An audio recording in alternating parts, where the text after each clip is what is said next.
permasalahannya adalah para jaringan narkoba ini merekrut ya para oknum. Nah, saya bilang oknum, nggak semua nelayan seperti itu. Ya. Oknum nelayan yang mungkin tergiur dengan keuntungan sesaat ketika dia bawa barang tersebut hanya 1 kilo saja, upahnya ada puluhan juta. Nah, saya juga mendengar bahwa tidak adanya anggaran ya Pak untuk rehabilitasi. Ya. Ya memang anggaran rehabilitasi itu ada.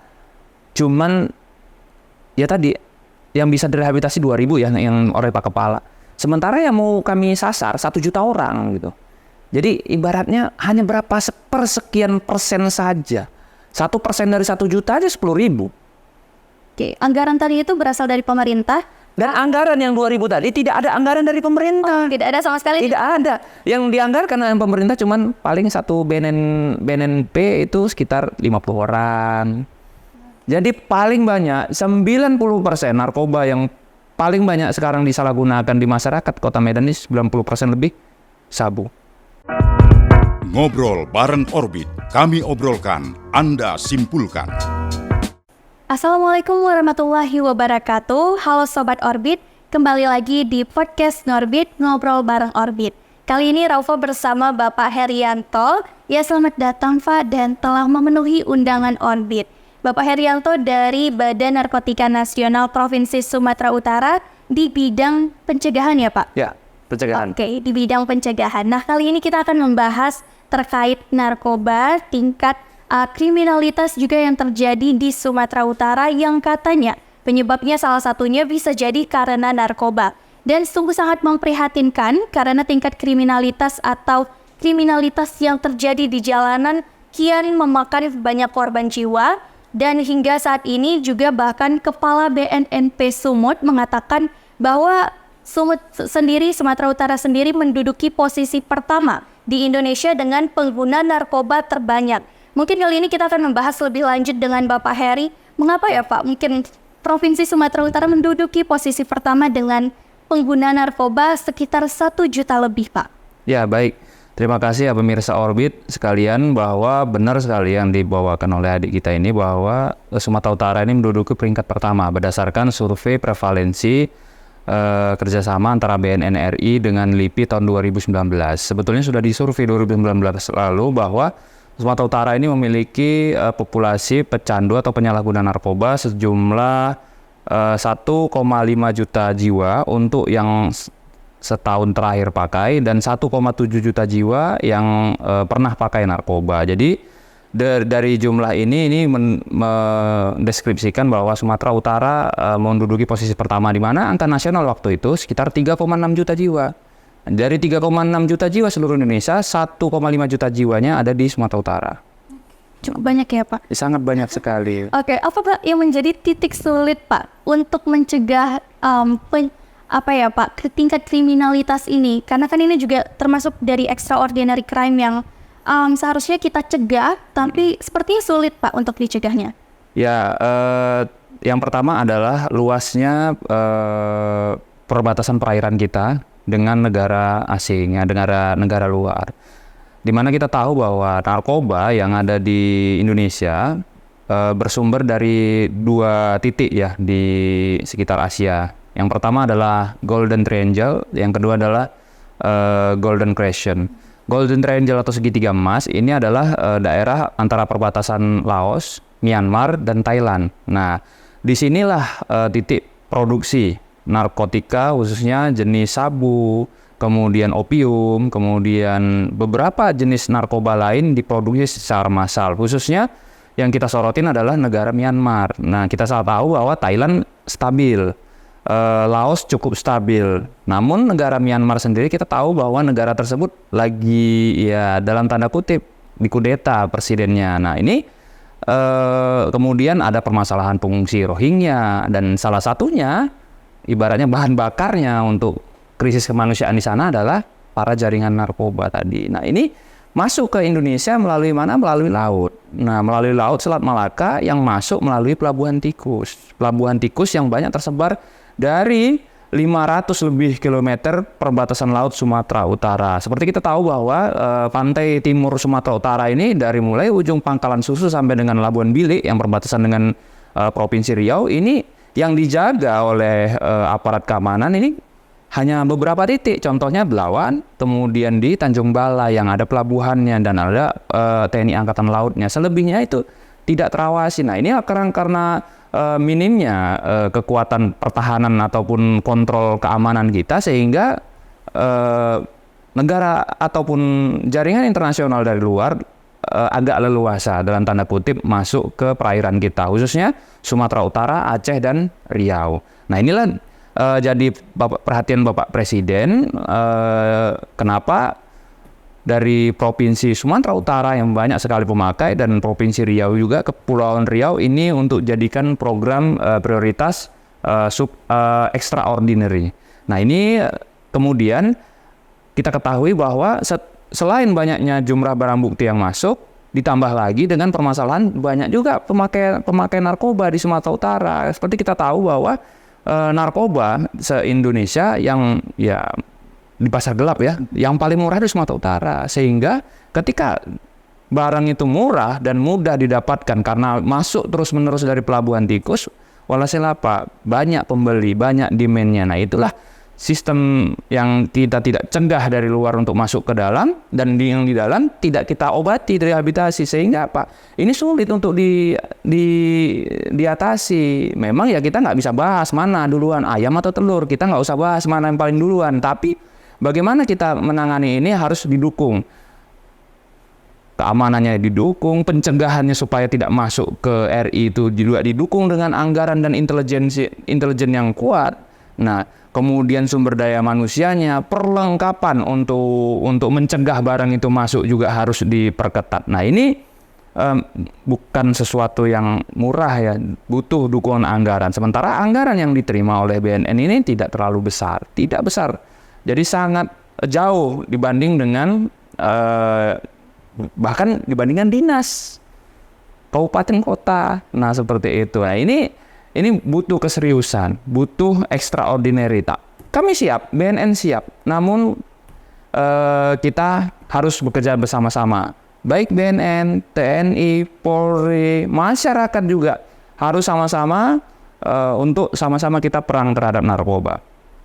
Artinya apa? Ketika sama-sama kerja tim secara keseluruhan, masyarakatnya juga melaporkan ketika ada tindak pidana narkotika secara sukarela ataupun secara mandiri, mereka ya mengamankan daerah masing-masing, ibarat sapu lah. Nah, masyarakat punya sapu untuk membersihkan daerah sendiri. Nggak mungkin kami di pusat ya, di provinsi, kita tahu ada penyebaran narkoba di pelosok-pelosok desa. Nah, seperti itu. Yang paling tahu adalah masyarakat. Nah, inilah partisipasi masyarakat. Inilah yang paling penting, kerjasama antara masyarakat dengan Babinsa, dengan Babin Kamtipmas yang ada di desa, kemudian dengan pihak desa ataupun pihak kelurahan. Inilah sinergi yang kuat, sehingga apa? Sehingga kita akan membentuk circle-circle lingkaran desa yang bersih narkoba ataupun kelurahan yang bersih narkoba. Mungkin itu, Dek. Tadi Bapak ada menyebutkan bahwa ada beberapa wilayah yang lepas kontrolnya, ibaratnya mungkin tidak dijaga gitu kan. Apakah itu kajian terbaru atau mungkin sudah lama tapi sudah sangat tidak prosesnya lama untuk tereksekusi gitu? Iya. Itu sudah lama ya, kalau pelabuhan tikus itu kita sudah identifikasi lama. Kenapa? Karena di Sumatera Utara ini kan banyak titik-titik masyarakat punya tempat sandar kapal ataupun tempat sandar perahu masing-masing gitu ya. Dimana dia habis ngelaut langsung sandar bukan ke pelabuhan, tapi langsung ke rumahnya. Itu tidak bisa kita kontrol. Kalau ke pelabuhan, di pelabuhan ada alat X-ray, ada anjing pelacak mungkin dari Bea Cukai ataupun dari BNN. Nah, itu yang tadi yang masyarakat yang punya pelabuhan sendiri itu hitungannya itu udah ribuan di sekitar dari garis pantai Sumatera Utara yang berbatasan langsung dengan Selat Malaka. Nah, permasalahannya adalah para jaringan narkoba ini merekrut ya para oknum. Nah, saya bilang oknum, nggak semua nelayan seperti itu. Yeah. Oknum nelayan yang mungkin tergiur dengan keuntungan sesaat. Ketika dia bawa barang tersebut hanya 1 kilo saja, upahnya ada puluhan juta.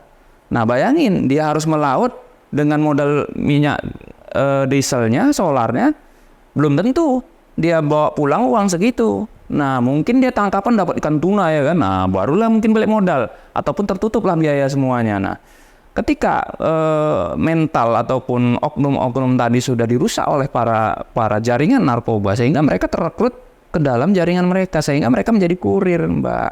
Jadi mereka membawa barang dari perbatasan antara Indonesia dengan Malaysia di Selat Malaka, di tengah-tengah, ship to ship, kapal ke kapal, untuk masuk ke wilayah daratan Indonesia, Pulau Sumatera aja. Dan ketika masuk, mereka langsung sandar di kapalnya. Dan ketika kami kembangkan dari BNN, dari kepolisian, dari TNI Angkatan Laut, kebanyakan modusnya seperti itu.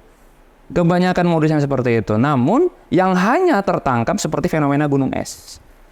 Fenomena gunung es kan kita tahu ujung gunung es itu kecilnya saja yang nampak di permukaan, di bawahnya tuh banyak. Nah, kita berusaha dengan semaksimal mungkin dengan kapasitas SDM kita, dengan kapasitas anggaran kita, dengan kapasitas fasilitas yang diberikan oleh negara, kita hanya sanggup mengamankan misalkan ya, kita hanya sanggup mengamankan 1 ton. Tapi yang lewat bisa 10 ton, bisa 50 ton.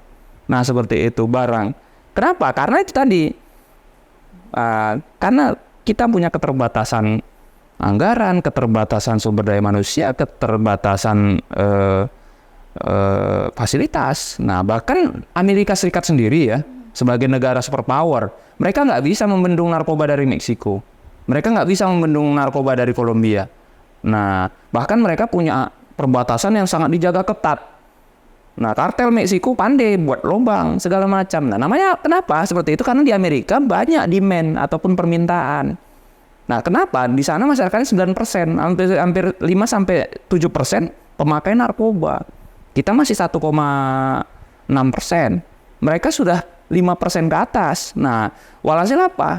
Narkoba di sana ya sangat banyak sekali yang masuk, walaupun sudah dijaga ketat oleh tentara angkatan lautnya, tentara angkatan daratnya, oleh bea cukainya, customnya, kemudian oleh DIY-nya. Dan itu PR kita bersama. Jadi masalah ini bukan hanya barang itu masuk, bukan. Tapi bagaimana masyarakat kita ini diupayakan untuk tahu, paham, dan punya kekebalan ataupun ketahanan diri yang baik untuk bisa tidak tergiur untuk pakai narkoba atau coba pakai narkoba. Sehingga apa? Sehingga demand masyarakat kita atau permintaan untuk menggunakan narkoba turun. Ibaratnya kan kalau misalkan ada banyak barang, nggak ada yang beli kan nggak laku juga. Terakhir dia cari lapak yang lain, mungkin negara yang lain, mungkin ke Australia, mungkin ke lain-lain mungkin. Kenapa nggak mampan nih orang Indonesia atau orang Sumatera Utara? Nah, sementara yang terjadi saat ini adalah kita sendiri mungkin karena ada angka kemiskinan, mungkin karena ada pola yang salah di komunitas, ataupun kurangnya upaya seluruh elemen masyarakat untuk sama-sama menginformasikan tentang bahaya narkoba ini. Nah, walhasil apa? Banyak pemuda kita yang menjadi salah jalan. Nah Pak, meskipun adanya keterbatasan yang tadi Bapak Heri sampaikan, seperti fasilitas, anggaran, dan juga SDM juga. Nah, apa sih Pak strategi yang sampai saat ini sudah dilakukan oleh BNN? Oke, jadi ini strategi yang sudah dilakukan oleh BNNP Sumut, terkhusus oleh Bapak Kepala BNNP Sumatera Utara. Sebelum program extraordinary dilaksanakan, beliau sudah melaksanakan extraordinary. Oke, apa tuh Pak? Jadi kebijakan beliau adalah program namanya Screening Intervensi Lapangan. SIL ya, singkatan dari SIL.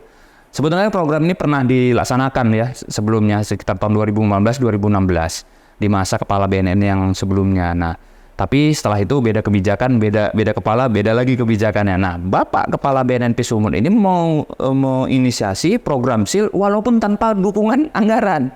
Nah, walaupun tanpa dukungan anggaran dari BNN pusat sendiri ataupun pemerintah lainnya, itu murni dari anggaran dari Bapak Kepala BNN Sumut.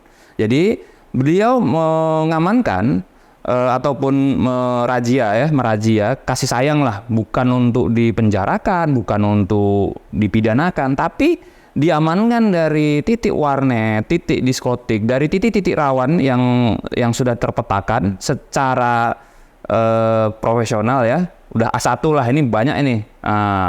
Dan kami lakukan penjaringan, ternyata angkanya sangat mencengangkan. Misalkan dari warnet gitu, kita tes urin di warnet itu di atas jam 10 malam di Kota Medan, 15 orang yang kita tes urin, 14 positif.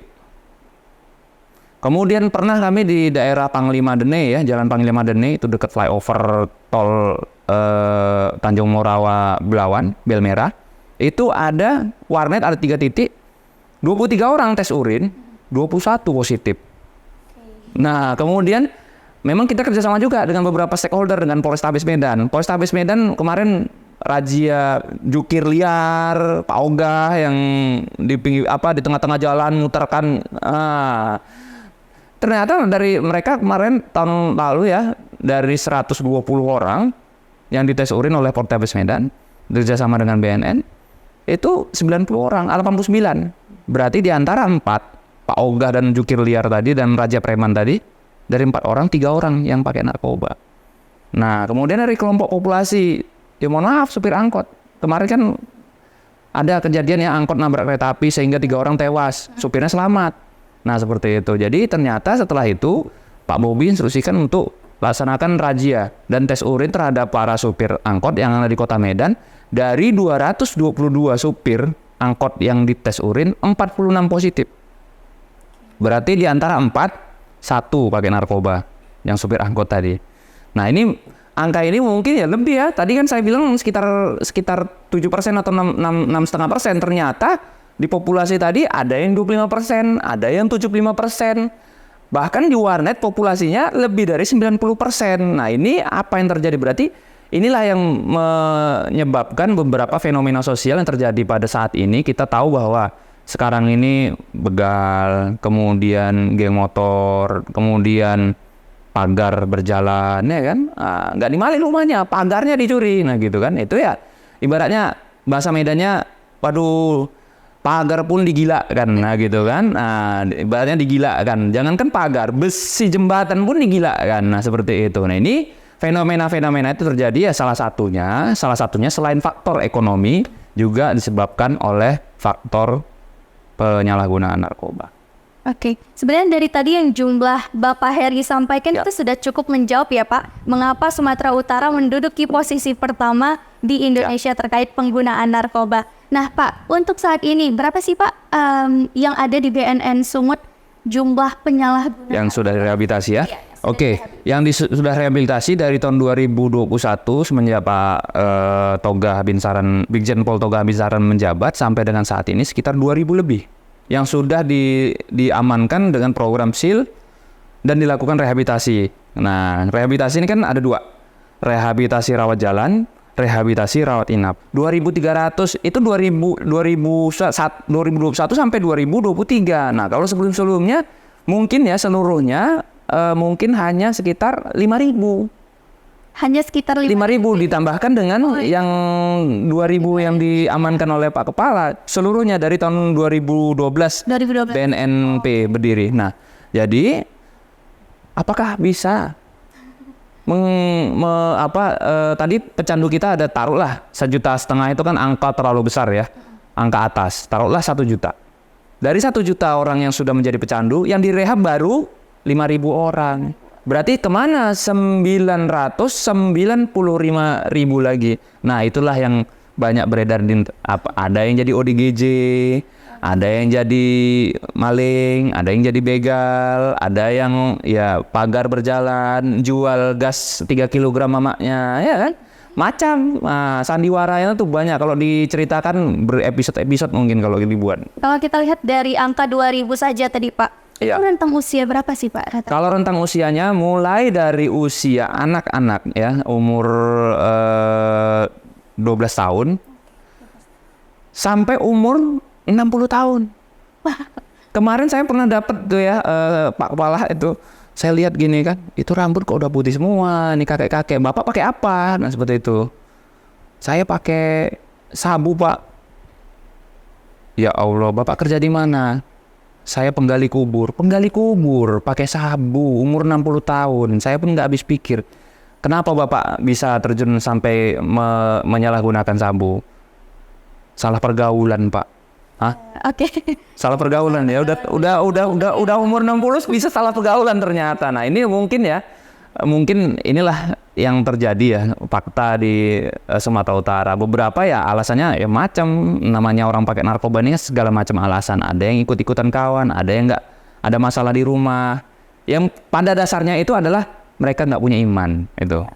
karena nggak punya ketahanan diri yang bagus, ataupun tameng yang bagus untuk untuk ikutlah inisiasi menyalahgunakan narkoba. Kalau punya tameng yang bagus, ditawar gratis nggak mau.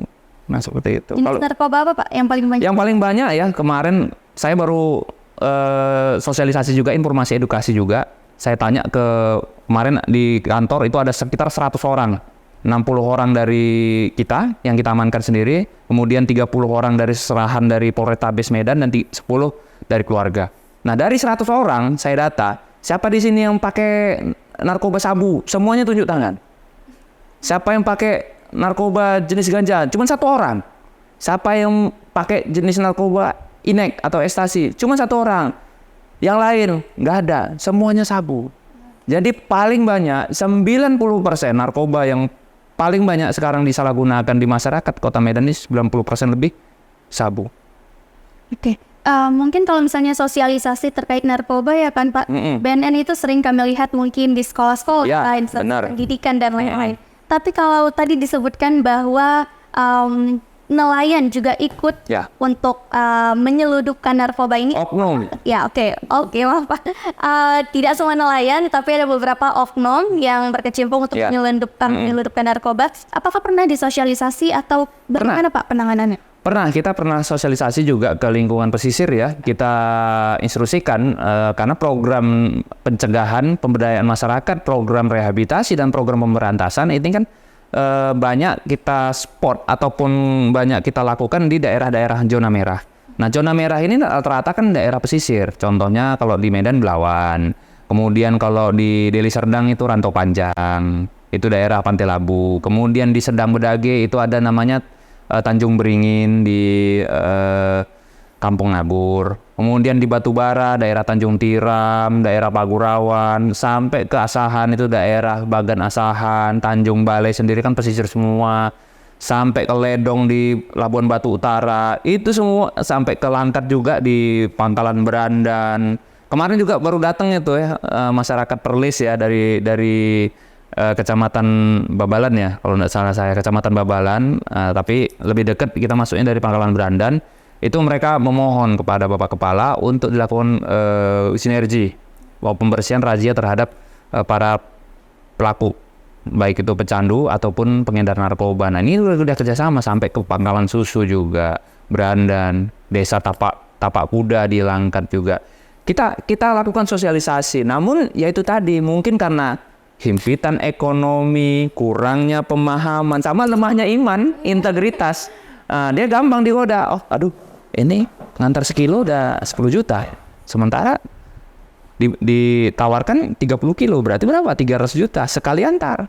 Kalau ketahuan ya masuk penjara. Hukuman bisa sampai hukuman maksimum.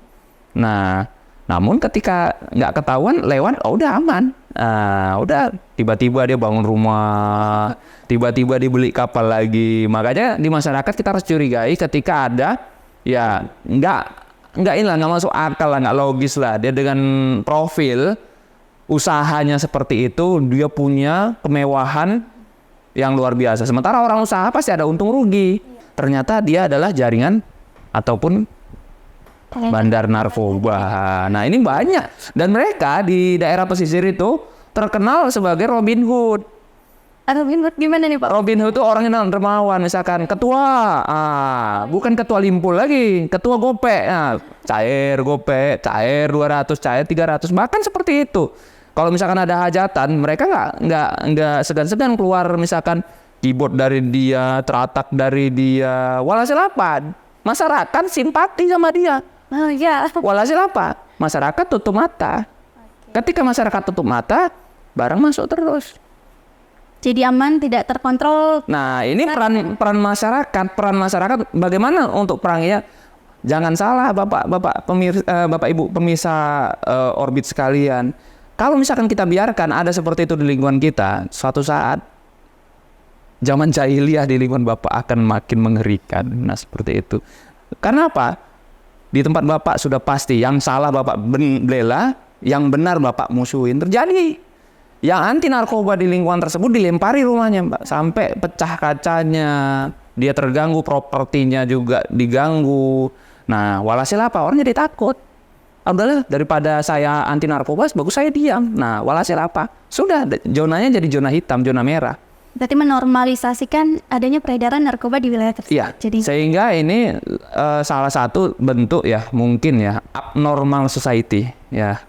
Abnormal society. Jadi ketika abnormal society ini sudah menggejala di masyarakat, berarti kan ada sistem yang salah. Nah, disitulah perlunya hadirnya pemerintah, hadirnya kita, pemerintah maupun pihak swasta, stakeholder BUMN untuk yuk sama-sama kita entaskan. Ya mungkin mereka himpitan ekonomi, program pemberdayaan masyarakat, atau kita lakukan pengamanan di daerah-daerah yang rawan tadi. Nah, ini perlu kita libatkan seluruh elemen atau stakeholder masyarakat supaya masyarakat ini pro kepada negara dan bukan pro kepada para bandar narkoba. Oke, tadi Bapak ada mention dan saya tertarik dengan bahwa adanya keterbatasan nih Pak di fasilitas dan lain-lain. Nah, saya juga mendengar bahwa tidak adanya anggaran ya Pak untuk rehabilitasi. Ya memang anggaran rehabilitasi itu ada. Cuman ya tadi yang bisa direhabilitasi 2.000 ya yang oleh Pak Kepala. Sementara yang mau kami sasar 1 juta orang gitu. Jadi ibaratnya hanya berapa sepersekian persen saja. 1% dari 1 juta aja 10.000. Oke, anggaran tadi itu berasal dari pemerintah. Dan anggaran yang 2.000 tadi tidak ada anggaran dari pemerintah. Tidak ada sama sekali. Tidak ada. Yang dianggarkan oleh pemerintah cuman paling satu BNNP itu sekitar 50 orang. Kemudian BNNK 20 orang.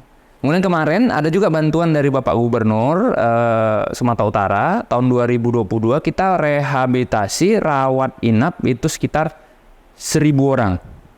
Nah, 1.000 orang pecandu narkoba yang kurang mampu.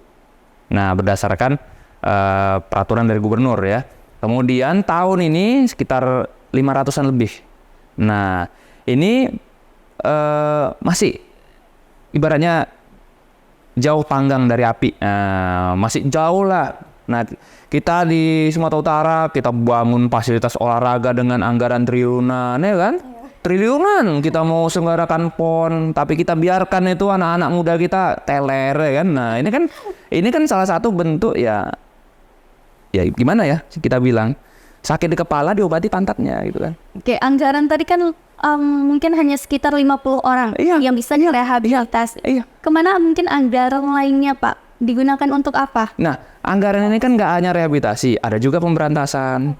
Nah, pemberantasan itu untuk pengungkapan jaringan. Kemudian ada untuk pemusnahan ladang ganja yang ada di Kabupaten Mandailing Natal. Kebetulan di sana kultivasi ganjanya paling tinggi ya. Kemudian ada juga untuk program pencegahan yang sosialisasi ke sekolah, ke kampus, ke lingkungan nelayan, kampung rawan. Kemudian ada juga pemberdayaan masyarakat untuk memulihkan kawasan rawan tadi, pulih dari zona merah menjadi zona kuning ataupun zona hijau. Namun ibaratnya ya kayak apa ya, panu ya gitu di badan, diobati di sini muncul lagi di sini, muncul lagi di sini, muncul lagi di sini, muncul lagi di sini ya. Kita akan seperti itu ya, ibaratnya BNN, polisi, TNI ini ibaratnya petugas petugas potong rumput. Jadi rumput di lapangan itu kan ibarat rumput di lapangan, dia akan tertumbuh. Ya. Pasti, kenapa? Karena ada hujan, ada sinar matahari. Nah, tugas kami itu babatin. Nah, babatin musnah apa? Tapi lama-kelamaan kan babatnya nggak cukup. Kenapa? Lapangannya segede gambar. Mesin babatnya cuman satu. Tuh kecil lagi gitu kan. Yang harus babat itu 1 kecamatan gitu misalkan. Dengan 1 mesin babat. Sementara lapangan sangat luas. Walhasil apa? Dibabat di sini bersih. Muncul di sana udah semak-semak. Di sana kita babat lagi. Muncul di sebelah sana semak-semak gitu. Sebelumnya kita lakukan pembersihan di kampung dulu, Kampung Kubur ya, ataupun sekarang Kampung Sejahtera, udah berubah nama mereka. Nah, dulu di situ. Sekarang pindah lagi kemana? Cerma 15. Kemudian pindah lagi ke jalan Masjid Taufik. Dari dulu ya. Kemudian Belawan itu luar biasa di sana, tawuran tinggi. Kriminalitas juga tinggi. Stunting juga paling tinggi. Jadi kenapa? Karena itu tadi antara narkoba, kriminalitas, stunting ini berkorelasi kuat. Nah, itu ibaratnya ya, kalau ketika kemiskinan terjadi pada satu komunitas, biasanya kecenderungan untuk berbuat jahat kan jadi meningkat. Nah, melihat tadi mungkin banyak oknum-oknumnya Pak, Ya. membantu, menyeludupkan, mengedarkan dan lain-lain. Ya. Kenapa tidak kita tangkap bandarnya saja Pak? Ya. Gitu. Ya seperti tadi, Mbak Bet tadi. Bandarnya ditangkap yang ini, muncul bandar yang lain. Oh, bandar yang lain. Nah ini memang harus tiga-tiga ini diobatinya harus menyeluruh. Baik itu pemberantasan, pencegahan, maupun rehabilitasi. Serta penguatan keseluruhannya ini. Nah ini tiga sistem ini harus jalan sama-sama, harus kuat, harus kompak. Nggak bisa jalan satu-satu, sehingga apa? Masalah narkoba ini diatasi secara komprehensif. Ya, kita nggak cerita oknum lah. Segala macam oknum udah terlibat, nggak hanya nelayan. Petani yang di Mandailing Natal juga seperti itu. Ya dia bingung, karetnya nggak menghasilkan, harga murah terus. Ya, terakhir apa? Tergiur nanam ganja. Ditanamnya di atas Bukit Tursi di sana. Nah, seperti itu. Itu oknum petani. Ada juga oknum banyak. Oknum polisi, oknum tentara, bahkan di lembaga kami oknum BNN juga pernah tangkap juga seperti itu. Itu semua kenapa? Karena kita nggak punya integritas. Integritas itu paling penting. Kenapa? Integritas ini nggak hanya ibaratnya kita bukan takut sama orang, tapi kita takut sama Yang Maha Kuasa ataupun takut sama Tuhan. Integritasnya seperti itu. Karena apa? Karena kita percayalah bahwa ketika kita masukkan narkoba, kita menjadi pendukung para bandar narkoba. Pasti ada imbalan yang akan kita terima nanti di hari akhirat kelak. Walaupun Anda semua bandar narkoba merasa bahwa aku kan udah sumbang sama masjid, udah sumbang sama tempat ibadah lain, udah bahkan pernah lo dengar saya ada bandar narkoba itu sempat memberikan uang untuk umroh. Iya. Nah, ini saya waktu ada pertemuan dengan Majelis Ulama Indonesia dapat kabar seperti itu. Kemudian di daerah Medan juga ya, ada masjid yang menerima kurban dari bandar narkoba. Ini saya dan panitia masjidnya tahu dia bandar narkoba, nah, seperti itu. Ini jangan sampai negara kita ya bandar narkoba ini dianggap sebagai orang yang suci seperti di Meksiko.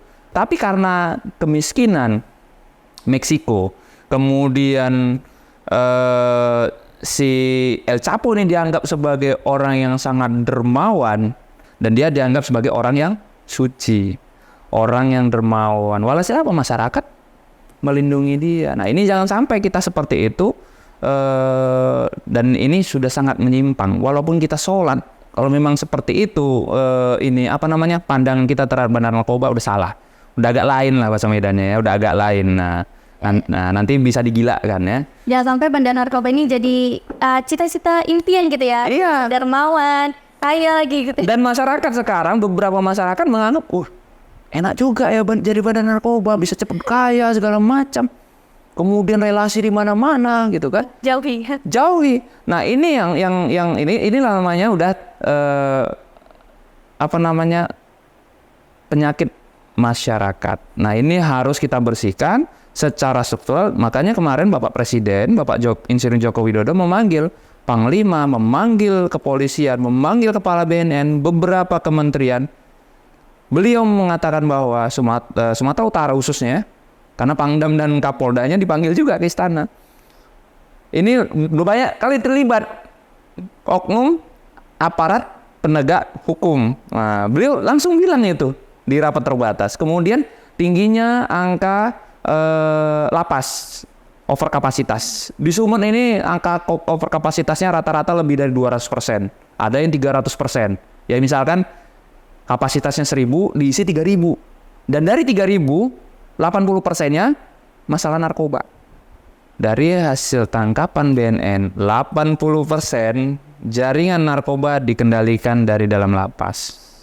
Dikendalikan itu seperti apa nih Pak? Jadi orangnya dalam lapas, tapi masih bisa dia masukkan barang dari luar. Dengan bantuan orang dari luar. Ini informasi. Kenapa? Kemarin udah bolak-balik di acara press release. Kebetulan hari ini ada press release di kantor pemusnahan barang bukti. Dari kasus-kasus yang kami ungkap, itu rata-rata dikendalikan oleh para napi. Bahkan napi yang udah vonis hukuman mati masih juga mengendalikan masuknya barang dari dalam lapas. Kita nggak ngerti kok bisa. Apakah dia pakai telepati? Apakah dia pakai telik sandi? Nah, itulah.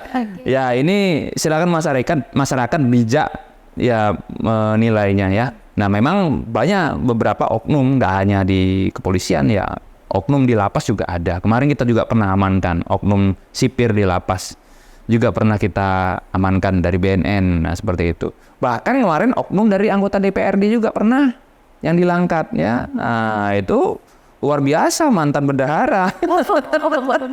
Jadi ini pun kita mau tahun politik ya, tahun politik. Nah, tahun politik ini kan masyarakat harus bijak. Kalau udah jelas lah, udah tahu lah si kawan itu ya kan. Aduh, hartanya dari mana ya? Kalau nggak dari situ ya kan. Nah, udah nggak usah dipilih lah. Bijak lah masyarakat dalam memilih. Kalau lah mereka masuk menjadi anggota legislatif, udah selamat, daerah Anda sudah menjadi daerah merah. Oke Pak. Beberapa di media sosial itu saya juga pernah melihat gitu ya kan Pak. Ada beberapa masyarakat yang menyebutkan nama bandar gitu. Dan sama tuh Pak.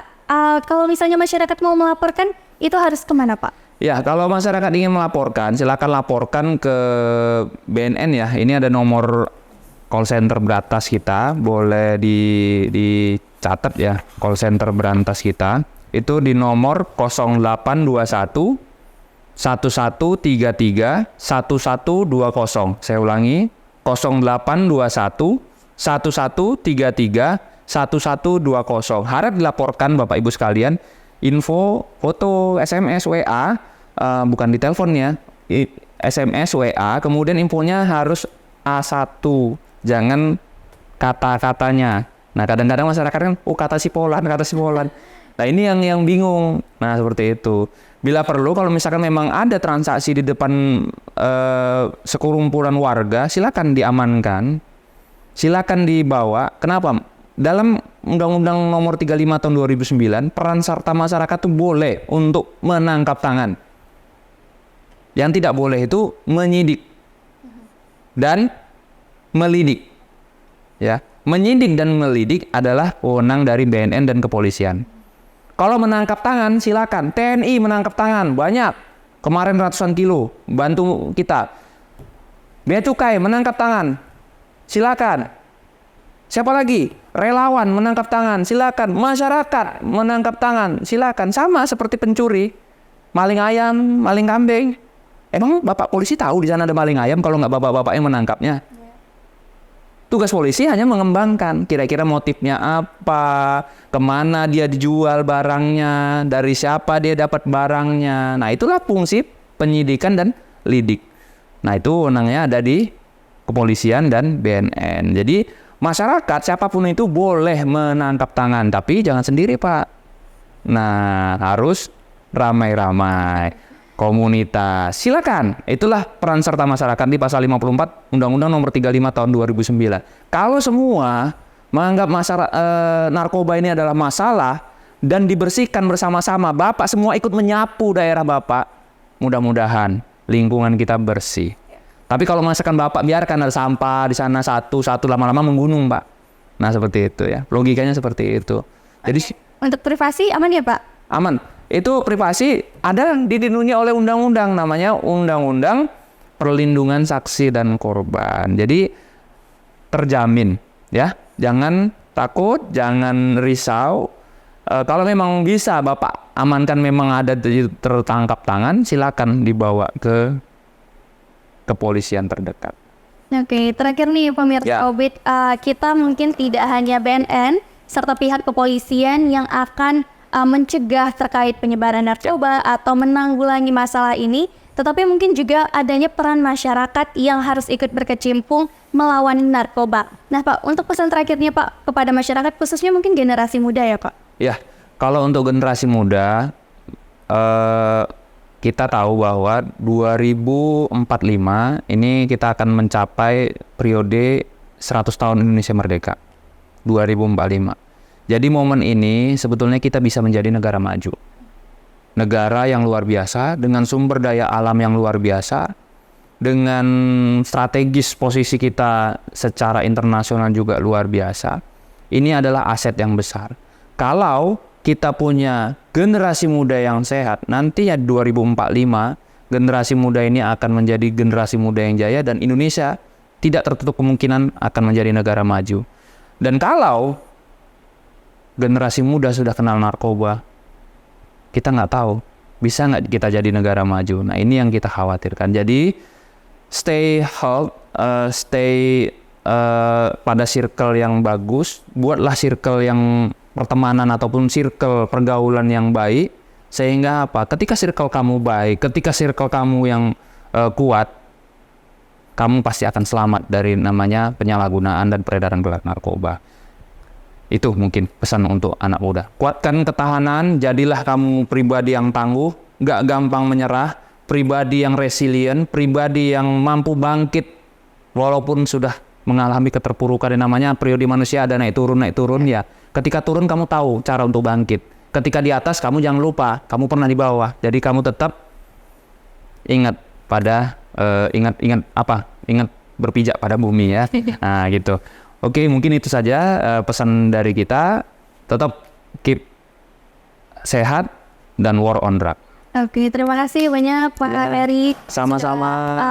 Berbincang-bincang di Orbit. Nah, pemirsa Orbit, terima kasih telah menyaksikan podcast kali ini. Dan harapannya untuk generasi kita selanjutnya dan juga masyarakat khususnya di kota Sumatera, di Provinsi Sumatera Utara, untuk tetap menjaga kesehatan dan juga keep health, menghindari narkoba, dan mungkin untuk oknum-oknum yang tidak bertanggung jawab tersebut, semoga cepat sadar. Cepat sadar ya, imannya mungkin bisa lebih ditingkatkan lagi agar kita sama-sama membangun negeri ini menjadi lebih maju.